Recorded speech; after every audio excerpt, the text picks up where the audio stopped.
This happened many years ago, but even now, when I think about it, something about it still gets under my skin. It shouldn't.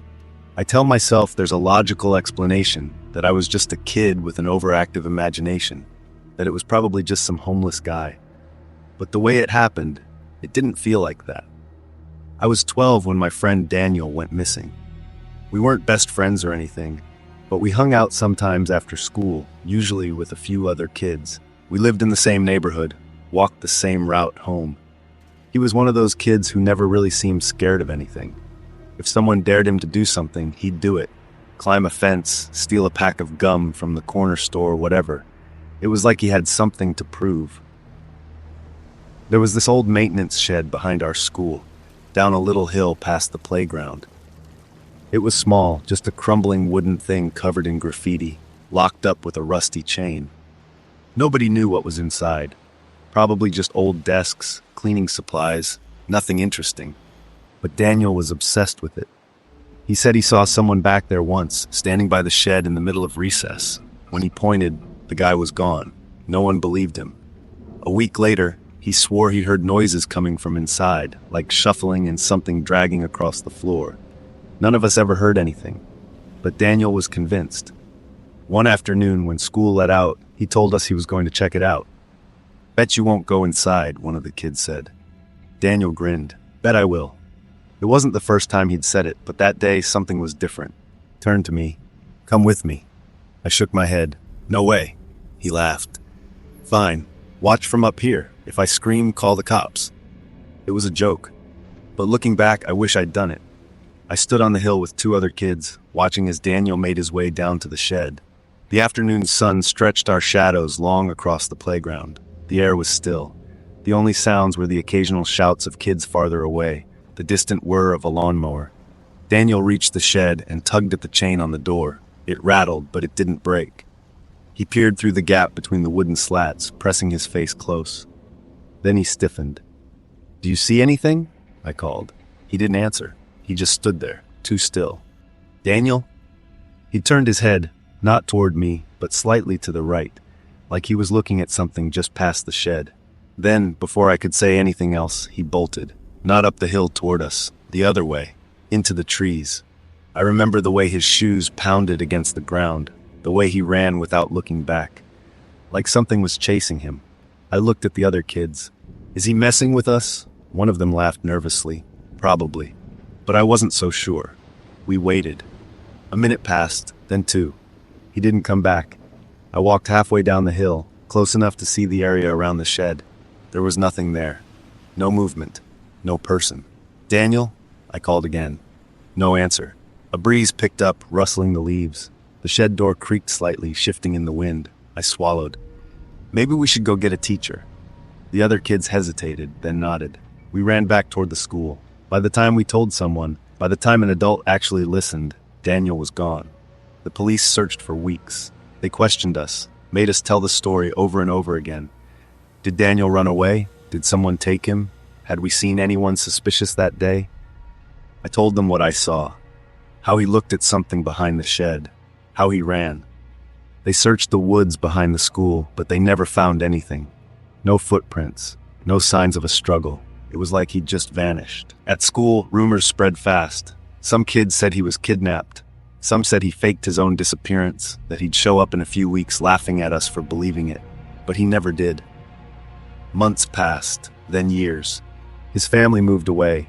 His case faded into one of those unsolved stories people only talked about in whispers. I tried to forget about it, and I did. For a while. Until 3 years later. I was 15. The school had built a new playground, torn down the old shed. It was just an empty patch of dirt now, a place no one thought twice about. One day, after staying late for detention, I cut through the back of the school to get home faster. The sun was setting, casting the trees in deep orange light. As I passed the field where the shed used to be, something caught my eye. A man, standing at the tree line. He was far away, just a dark figure in the fading light, but he was watching me. My breath caught. I glanced around, but the playground was empty. No teachers, no kids, just me and him. I told myself to keep walking, to ignore it, but then moved. Not toward me, back into the woods. It wasn't fast, not hurried. Just a slow retreat into the trees, disappearing into the shadows, like he'd never been there at all. I stood there, my skin crawling, until the streetlights flickered on. Then I ran all the way home. I never told anyone. What would I even say? That years after my friend disappeared, I saw a man standing in the exact same place, that he left the same way Daniel had, into the trees? It was probably nothing. Probably just some homeless guy. But even now, all these years later, I still dream about that day. And in my dreams, Daniel is always standing next to him.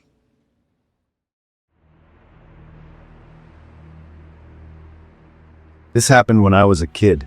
I don't think about it often, but when I do, it still makes me uneasy. Because looking back, I realize how close we came to something really bad. It was my friend Jake's birthday, and he was having a sleepover. Just a small one. Me, him, and two other kids, Ryan and Matt. His parents had set up the living room with sleeping bags, bowls of chips, and a stack of old horror movies we weren't technically allowed to watch. Jake's house was at the end of a cul-de-sac, with a big backyard that stretched into some woods. We had spent most of the evening running around outside, chasing each other in the dark, daring each other to go deeper into the trees. We finally went inside around 10, sweaty and exhausted. His parents were still up, watching TV in their bedroom. The four of us sprawled across the living room floor, watching a bad horror movie and stuffing our faces with junk food. Then, around midnight, someone knocked on the door.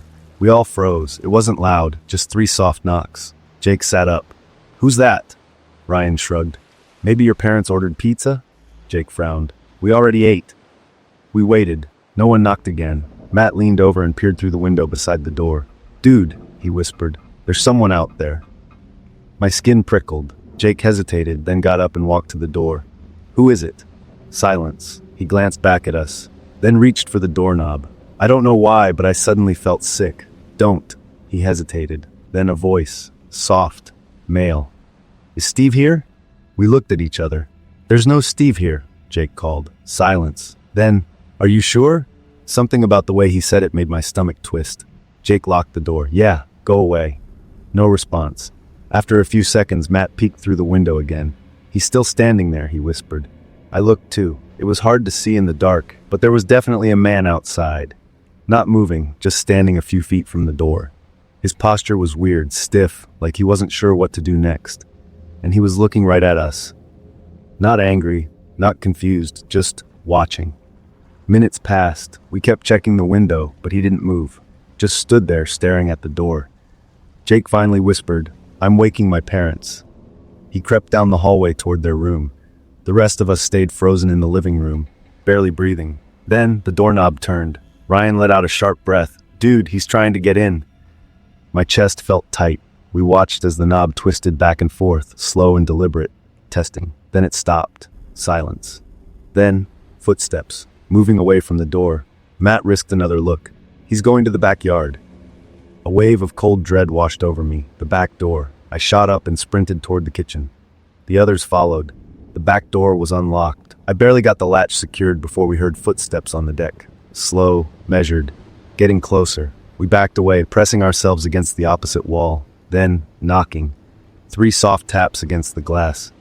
I didn't want to look, but I did. He was standing just outside, his face partly hidden in the darkness. But I saw his smile, not friendly, not reassuring, just a small, amused grin, like he was enjoying this. I couldn't breathe. Then Jake's dad's voice. "Hey!"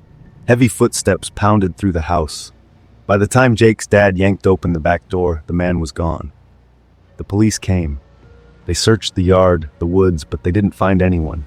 No footprints. No sign that anyone had been there. They told us it was probably just some drunk guy who got the wrong house. Jake's dad stayed up the rest of the night, watching the doors and windows. None of us slept. By morning, it almost felt like a bad dream. Almost. A few days later, Jake's mom was cleaning up the backyard when she called us over. She was holding something in her hand, looking pale. It was a cigarette butt, not one of Jake's dad's. It was lying in the grass behind the shed where we had been playing earlier that night.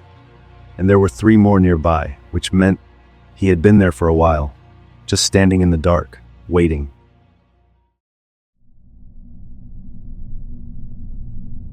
They sent me here for something I did when I was 13.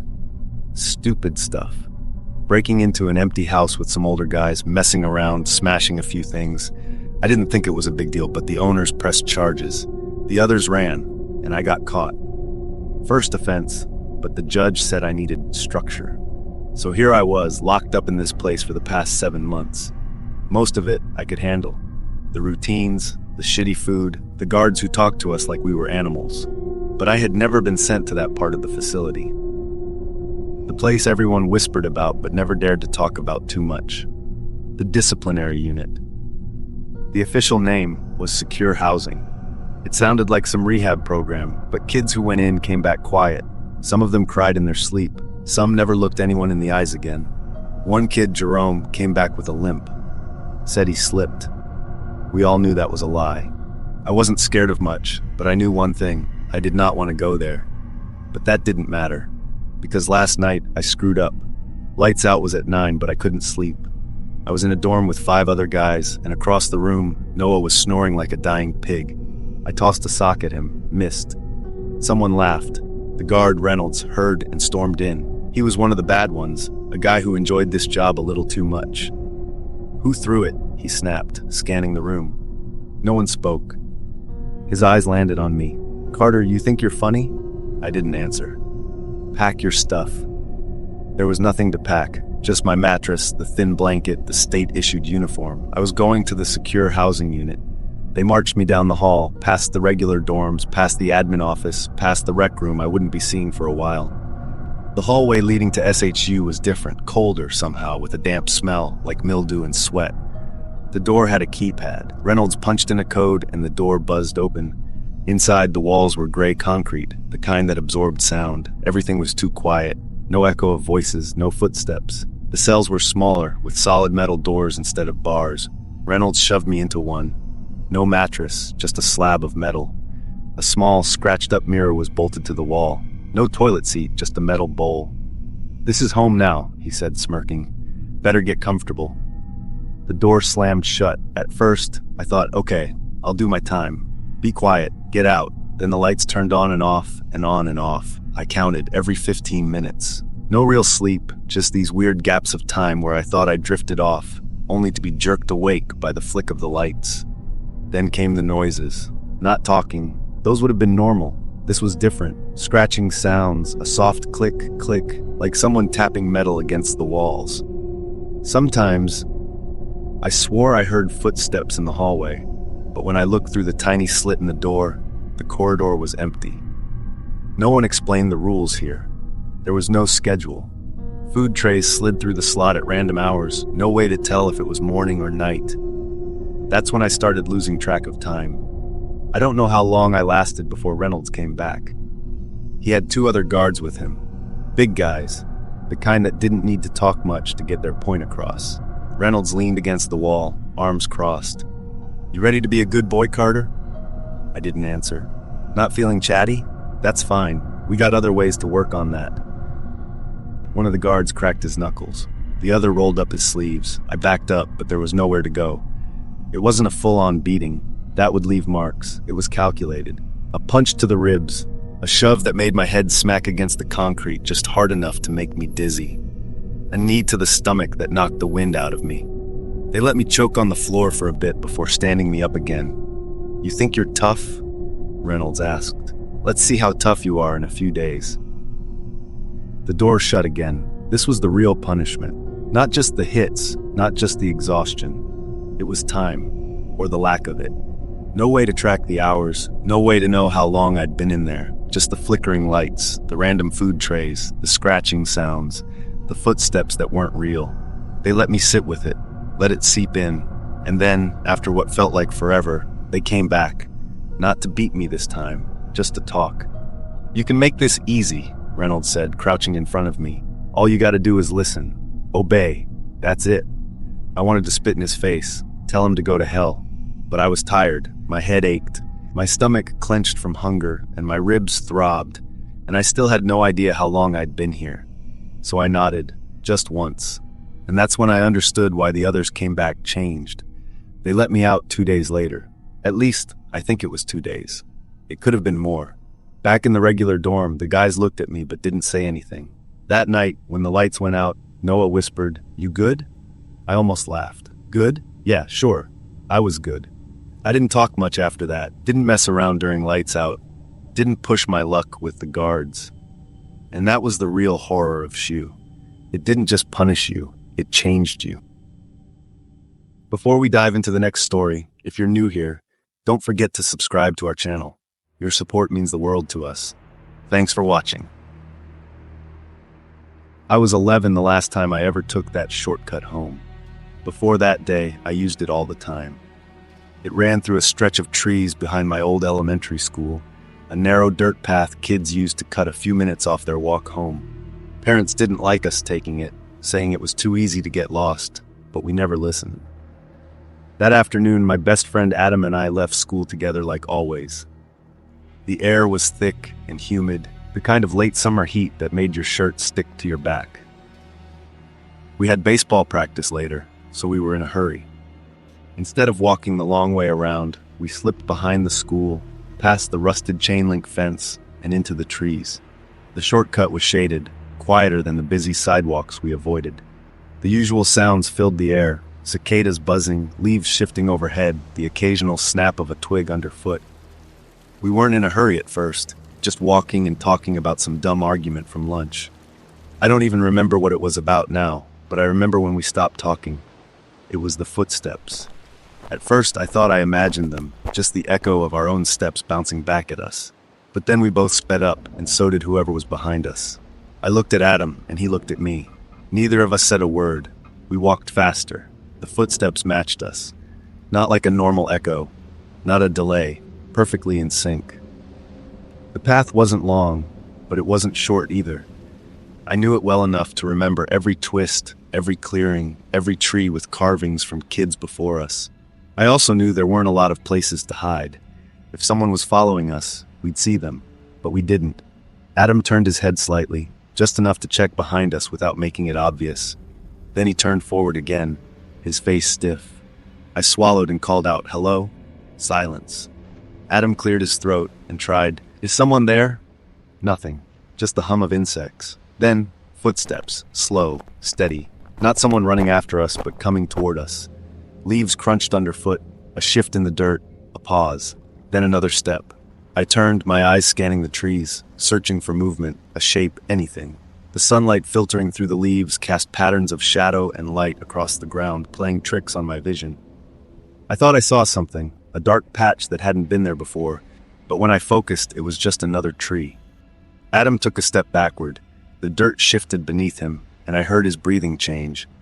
Then another sound, a deep, quiet inhale. Not mine, not Adam's, someone else, close. The space between us and the unseen person was nothing but a short stretch of trees. They weren't running, weren't trying to hide, just waiting. I gritted my teeth. Who's there? No response. A branch snapped. Not a small twig, a thick, deliberate break. I took a step back, my foot catching on an exposed root, and Adam grabbed my arm. His grip was tight, fingers digging into my skin. Then the footsteps started again. Slow, unhurried, closer. I wanted to see who it was. I needed to. But at the same time, some part of me understood that if I saw them, if I actually laid eyes on the person, then this would no longer be a weird moment we could laugh about later. It would be real. Adam whispered, "We need to go." The moment he said it, something in the trees shifted. The footsteps, they sped up. That was it. We bolted. The dirt was dry, kicking up dust as our shoes pounded against it. Branches clawed at our arms as we tore through the path, past the old tree stump, past the spray-painted rock where kids used to sit, and the footsteps chased us. Not slower, not fading away, right behind us, just out of sight. I pushed my legs harder, the muscles burning. Adam was always a little faster than me, but this time I kept up, lungs screaming for air. The path narrowed, then widened again, a final stretch before the street. My stomach ached, sharp pain twisting through my side from running so hard, but I didn't stop. The moment we broke through the tree line, we sprinted straight across the street without thinking. Only when we reached the sidewalk did we turn back. A figure stood at the edge of the path. A man. He wasn't moving, just standing there, barely visible in the fading daylight, watching us. His face was shadowed, too far to make out any features, but I knew he was looking straight at us. Adam grabbed my arm. Let's go. Neither of us looked back again. We never talked about it after that, not really. If someone else mentioned the shortcut, we changed the subject. If another kid said they were taking it home, we let them, but we never went back. A year later, they built new houses where the trees used to be. The shortcut disappeared. The kids who came after us never knew it existed. But sometimes, when I pass that street, I still wonder. If I stopped at the edge where the dirt path used to start and listened, would I hear footsteps?